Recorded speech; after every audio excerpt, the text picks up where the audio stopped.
अब सरकार ये कहती है कि किसान को सब्सिडी देनी पड़ती है। किसान को जो 2-2.5 एकड़ का मालिक है वो खेती में कमा नहीं सकता, खेती बोझ बनी हुई है। पहले नंबर में मैं बताऊंगा कि बोझ थी नहीं, बोझ बना दी गई है। पहली पंचवर्षीय योजना में खेती के ऊपर 14% बजट खर्च किया था, देश के बजट का। अभी कम करते करते 2% बजट भी खेती पे नहीं है। देश का बजट कहां खर्च किया? देश का बजट खर्च किया बड़ी कंपनियों पे, देश का बजट खर्च किया बड़े घरानों पे। 16 लाख करोड़ तो पिछले 10 साल में सीधा माफ कर दिया। आज तक भारत के अंदर अगर 100 लीटर पानी बरसता है तो 25 लीटर पानी प्रयोग होता है और 75 लीटर पानी वापस तबाही मचाता हुआ समुद्र में चला जाता है। उस पानी को सिंचाई के लिए दे देना चाहिए, लेकिन सिंचाई के लिए वो पानी नहीं दिया गया, जिससे आपकी खेती भारी घाटे में जा रही है। माँ गंगा की गोद पे बैठे हमारे भारतीय किसान यूनियन के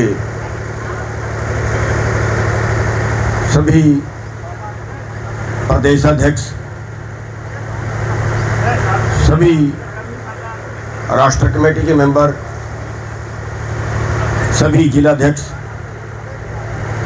सभी ब्लॉक अध्यक्ष, तहसील अध्यक्ष, सामने बैठे हमारे सारे भाइयों, बुजुर्गों, बच्चों, हमारी मातृशक्ति, सबसे पहले तो आपके धन्यवाद ये है कि आपने टाइम निकाला है और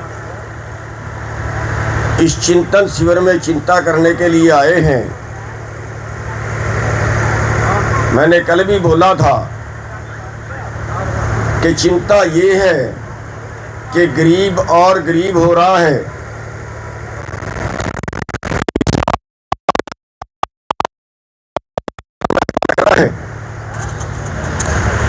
फसलें हमारी बिक नहीं रही हैं और देश का पैसा पूंजीपतियों को लुटाया जा रहा है। कपिल जी, ये ड्रामा है क्या?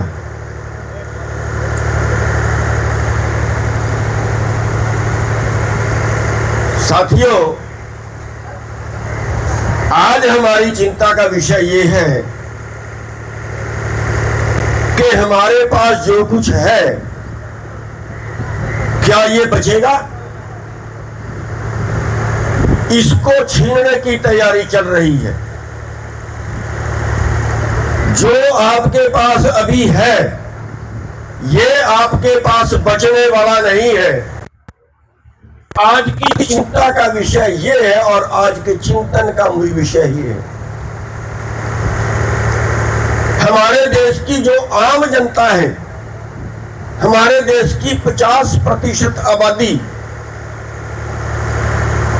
खेती करती है और उसके सहायक धंधों के साथ जुड़े खेती से, जैसे आड़ती हैं, मजदूर हैं, छोटे दुकान वाले हैं, कोई और है, ये सारे जो खेती से जुड़े धंधे हैं, इन सब के ऊपर जो है वो बड़ी कंपनियों की और विदेशों की नजर है।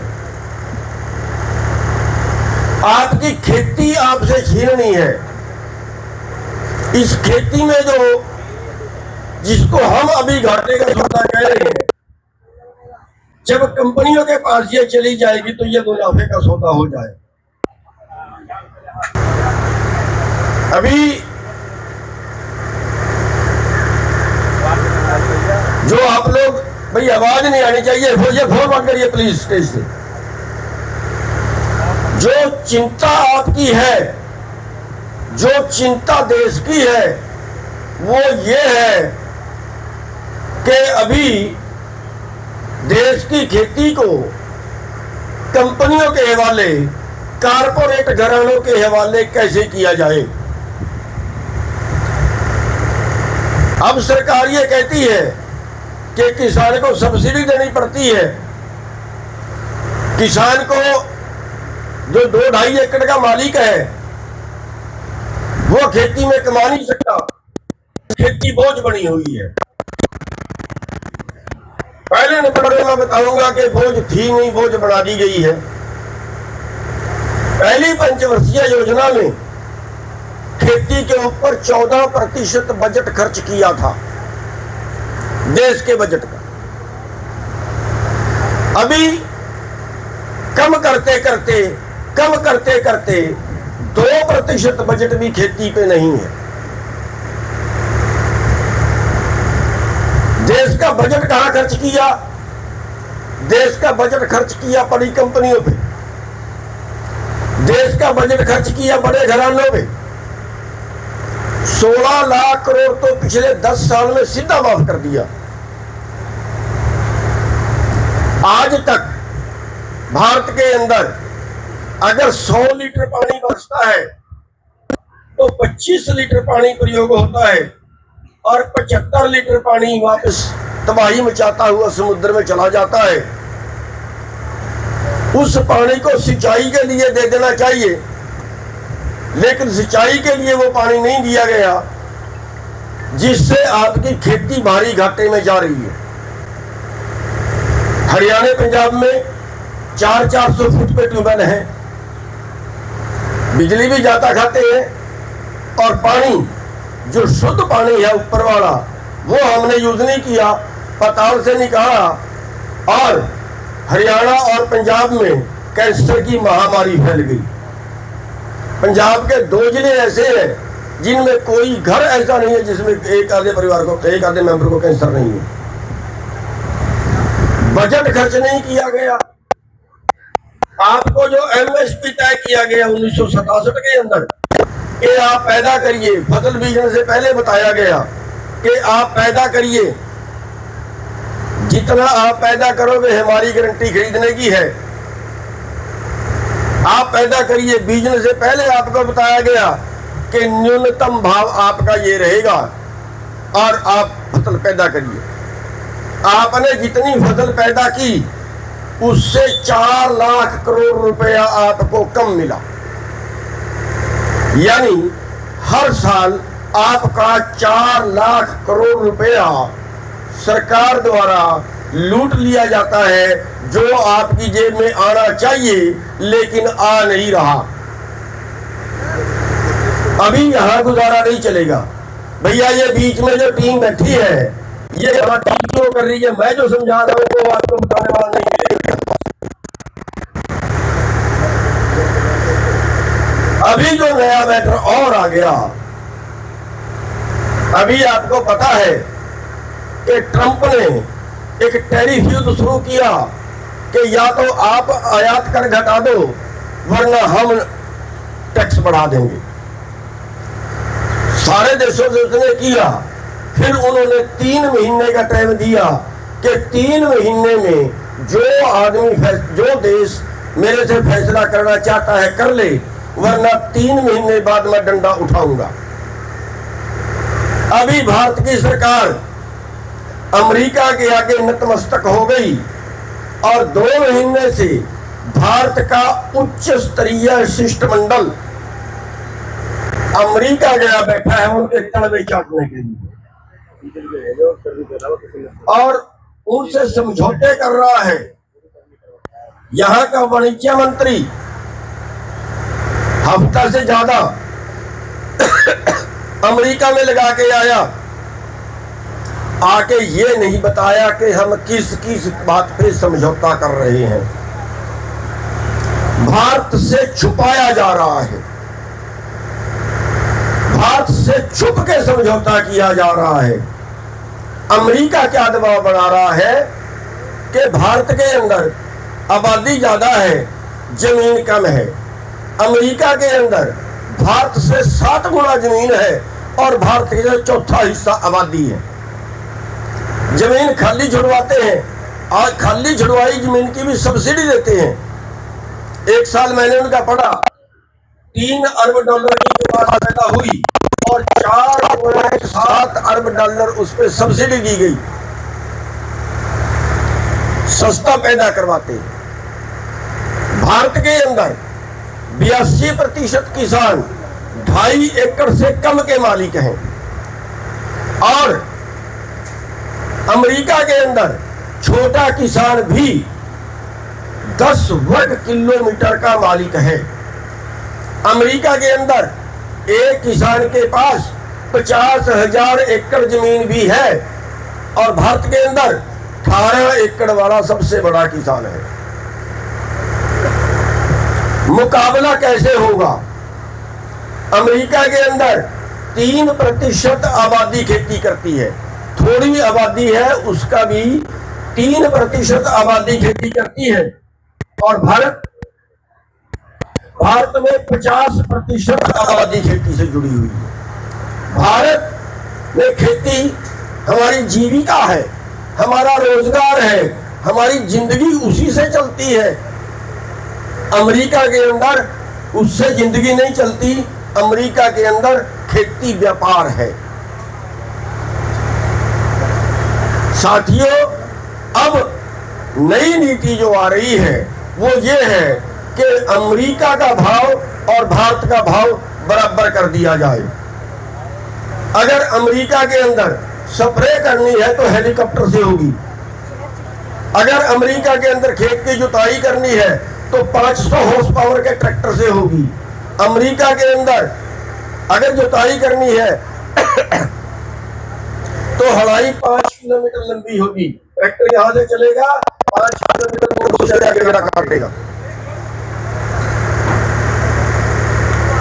वहां पे सब कुछ सस्ता है हमारे से।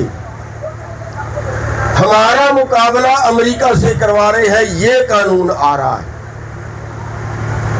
और अगर हम अमेरिका से मुकाबला करते हैं तो ये मानो कि हमारा सिलेंडर है, खेती नहीं कर पाएंगे। और ये आप क्या सोच रहे हैं मेरे को नहीं पता।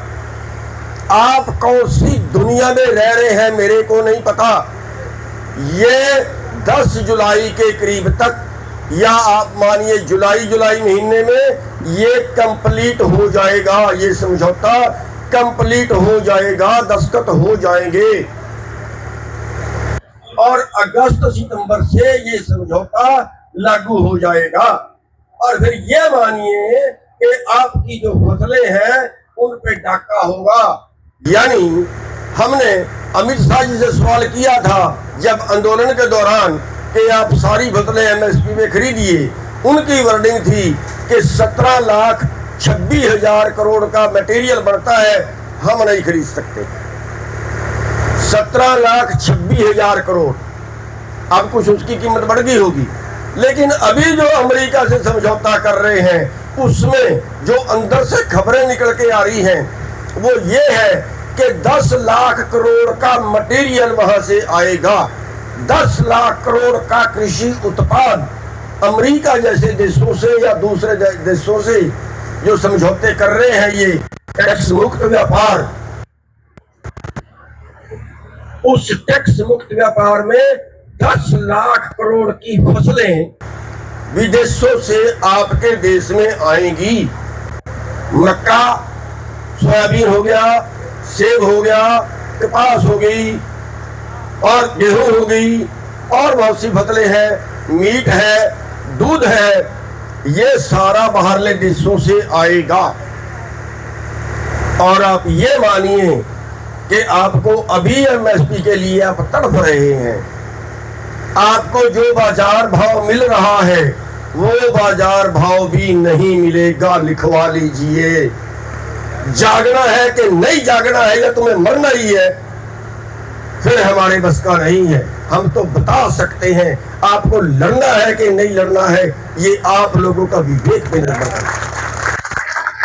याद रखना, अगर ना लड़े तो आपके बच्चे आपको कोसेंगे, आपके बच्चे, आपकी आने वाली नस्लें आपको कोसेंगी कि हमारे बुजुर्ग ना मर्द थे। ये होने वाला है। आपके बच्चों के पास जमीन नहीं जाएगी। आपकी आखिरी पीढ़ी है जो जमीन पे खेती कर रही है। आपकी आने वाली नस्लें इस जमीन पे खेती नहीं करेंगी। हम कहते हैं जमीन हमारी मां है, उस पे कब्जा होने जा रहा है कंपनियों का। बता देता हूं आपको एडवांस में, एक ही तरीका है आपके पास, एक ही तरीका है कि आप बच्चा अपनी जान की बाजी लगा के सड़क पे आ जाए। दूसरा तरीका नहीं। केवल किसान ही नहीं मरेगा, जो दुकानदार है वो क्या है, एक घर में एक चूहा था, उस चूहे को पकड़ने के लिए उस घर का मालिक पिंजरा ले आया। वो चूहा ने अपनी जान को खतरा देखा, उसी घर में रहने वाले कबूतर के पास गया कि कबूतर मेरी मदद कर, ये घर का मालिक पिंजरा ले आया, मेरे को पकड़ेगा। कबूतर कहता फिर मैं क्या करूं, पकड़ेगा, मेरे को तो कोई खतरा नहीं है ना, तेरे को पकड़ लेगा तो मैं क्या करूं, मैं तेरी कोई मदद नहीं कर सकता, मेरी जान को तो खतरा नहीं है ना। अब वो बेचारा चूहा भागा भागा मुर्गे के पास गया। उसी घर में उसने मुर्गा पाला हुआ था कि भैया मेरी जान को खतरा है, घर का मालिक पिंजरे ले आया, मेरी जान बचाइए। मुर्गा कहता नहीं मैं क्या करूं, तेरी जान को तो खतरा है तो नहीं करूंगा। वो चूहा भागा भागा बकरे के पास गया कि बकरे मेरी जान बचाइए, मदद करिए, हम सारे इकट्ठे हो जाएं, मालिक को कहें। बकरा कहता नहीं नहीं मैं तेरी क्या मदद कर सकता हूं। बकरा भी जवाब दे गया। पिंजरा रखा हुआ था, रात को पिंजरे के गिरने की आवाज आई। उसकी घरवाली ने सोचा कि पिंजरे में चूहा फंस गया है, अंधेरा था, उस चूहे को उसके पिंजरे में पकड़ने गई, उस पिंजरे में सांप फंस गया और उस सांप ने घरवाली को डंक मारा। तो घरवाली को लेके हॉस्पिटल गए।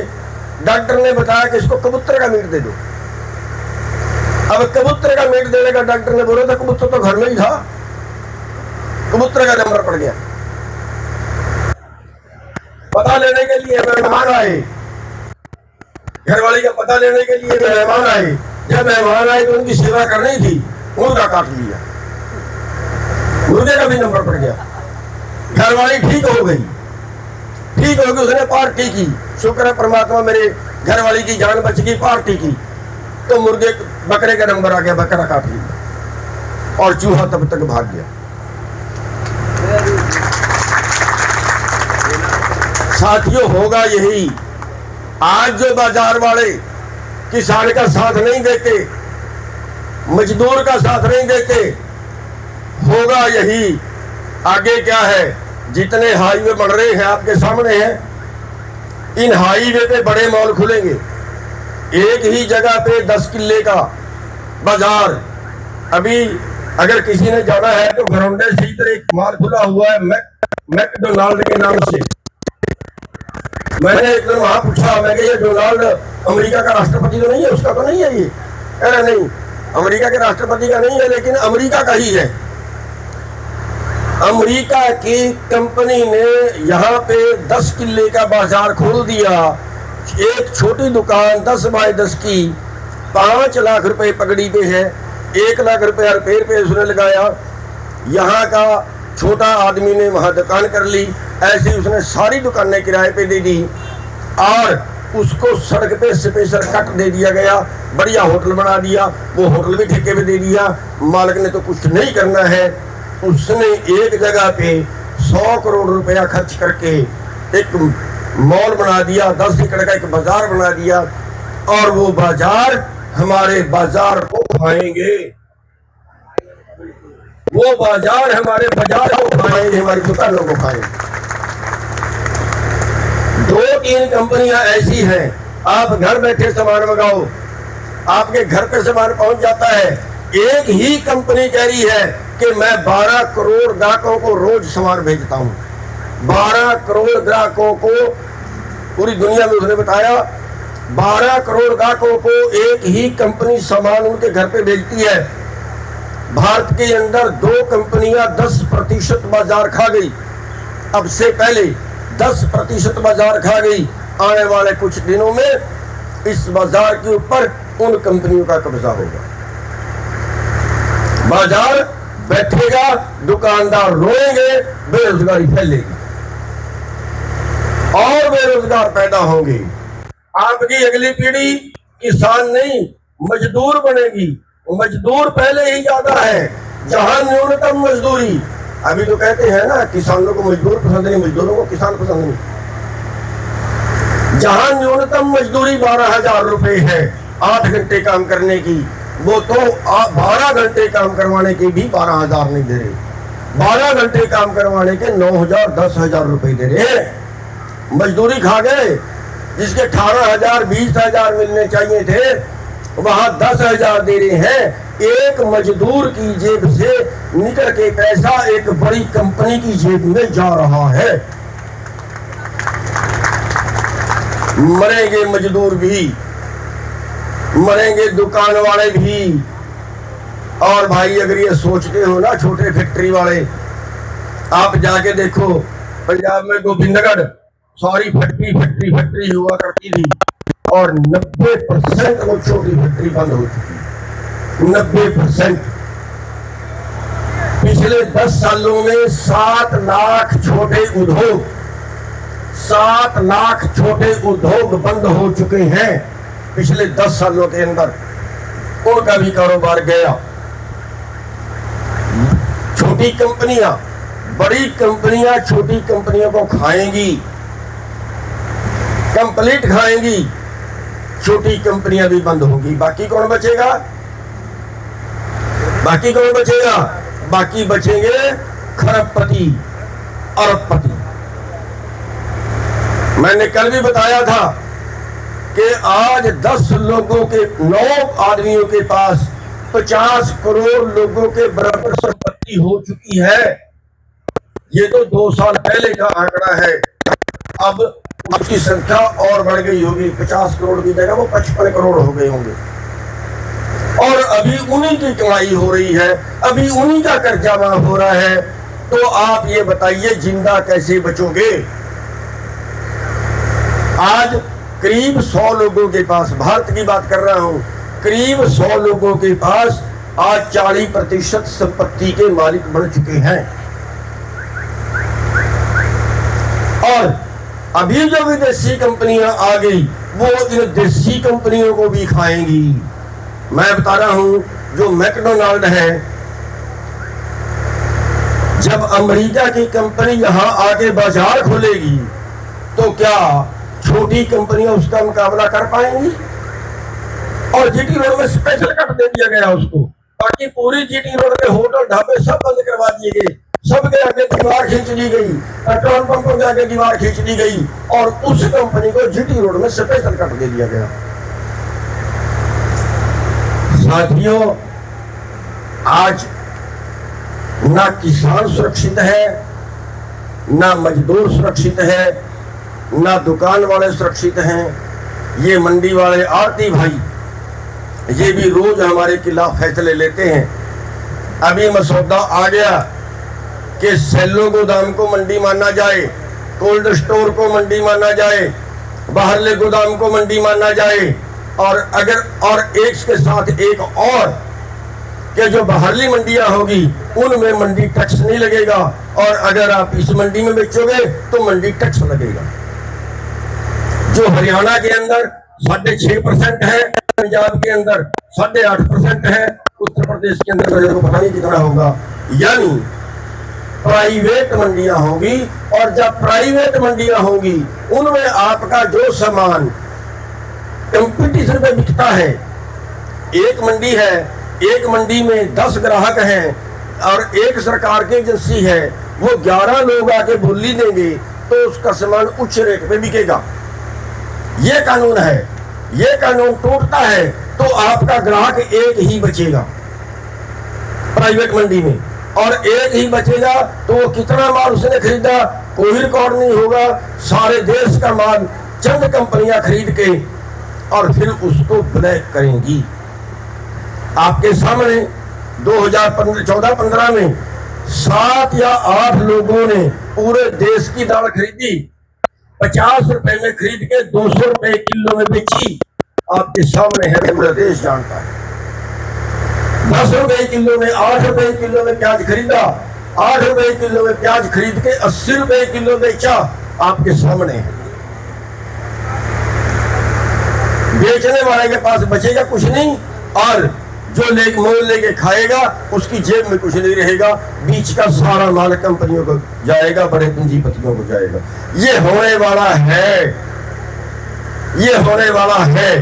और इसको अगर आप कहीं ये समझो, कहीं आप गलतफहमी में हो कि हम बीजेपी के तलवे चाट लेंगे तो बीजेपी बचा देगी, हम कांग्रेस के तलवे चाट लेंगे तो कांग्रेस बचा देगी, कोई नहीं बचाएगा, कोई नहीं बचाएगा आपको। सारे पैसे लेते हैं उन कारपोरेट से, सारे कारपोरेट से पैसे लेते हैं, चाहे वो बीजेपी है, चाहे वो कांग्रेस है। और आगे ये छोटे जितने पार्टियां हैं ये भी जा रही है। आगे 2 पार्टी राज होगा। छोटी पार्टियां आप देखिए, यूपी के अंदर मायावती गई, अखिलेश गया, हरियाणा में चौटाला गया, तेलंगाना का केसीआर गया, और कितने जो छोटी पार्टियां हैं वो सब जा रही हैं। 2 पार्टी राज होगा और दोनों पार्टियां कारपोरेट की गुलाम होंगी, उनके बाहर नहीं जाएंगी। इसलिए आपके पास आपकी जो स्थिति है मैं आपके सामने ये रखी है, इसलिए रखी है कि हम इस चिंतन शिविर में बैठे हैं। हम चिंता करें कि हमें क्या करें, कैसे बचें। एक ही रास्ता आपके पास बचने का है, एक ही रास्ता। हम सिर्फ एक कफन बांधे, हम कुर्बानियां देने के लिए आगे हो। मरते तो घर पे ही है, घर पे भी है। एक भी आदमी ऐसा नहीं है जो कोई 500-700 साल जिंदा रहेगा। कोई नहीं है आप में जो 500 साल जिएगा। किसकी कब आ जानी है नहीं पता। अभी जहाज क्रैश हुआ, उनको पता था कि उनकी मौत आएगी। होटल में, घर में बैठे, हॉस्टल में बैठे खाना खा रहे हैं, ऊपर से जहाज गिरता है, मर जाते हैं, किसी को पता है। लेकिन अगर लड़ते हुए मरते हैं तो उसकी कुछ और वैल्यू। तो साथियों, मैं ये कहना चाहूंगा, खुद ही को कर बुलंद इतना, खुद ही को, दूसरे को नहीं, खुद ही को कर बुलंद इतना कि हर तकदीर से पहले खुदा बंदे से खुद पूछे, बता दे ही बताता। जय जवान, जय किसान, जय किसान, जय जवान, जय किसान। आदरणीय राष्ट्रीय अध्यक्ष जिंदाबाद, जिंदाबाद। आप संघर्ष करो, हम आपके साथ हैं। आप संघर्ष करो, हम आपके साथ हैं। हमारा नारा है भाई।